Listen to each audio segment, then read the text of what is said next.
Now today you're going to learn how to budget money. You're going to go through an interactive budget module where you're going to purchase things based on your salary.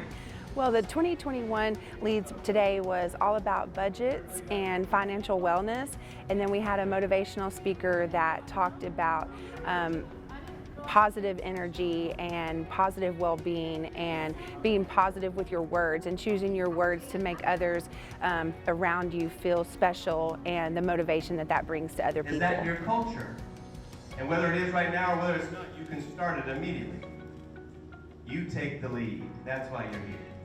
You take the lead. Make sense? Say yes. With the type of goals that I have and the type of things that I want for myself in my life, I never settled for mediocre, and I knew that coming to Leads would help me hone in on some of my leadership skills and apply them in all areas.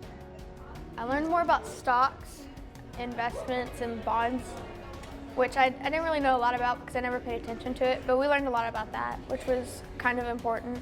And then we learned about the 50-30-20 thing, where it's like you spend 50% of your money towards what you need, 30% towards what you want, and 20 of it towards your savings. So these are mandatory. You have to pick a food. This is discretionary, depending on your salary. You know, a lot of times kids think that when you get paid, then you just have all of this money, but this made them see that different jobs and different careers have different salaries. So there's different living expenses, there's different levels of housing, there's renting, there's owning, there's different cars that you can choose. And then you have to manage your money as far as how much you spend on entertainment or groceries or cable or internet. So you're negative 350, correct?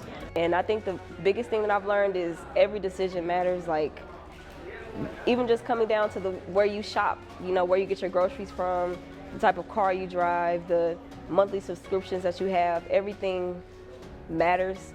And so that's been teaching me that I really need to, you know, focus on the decisions that I make when I grow up, because money is no joke.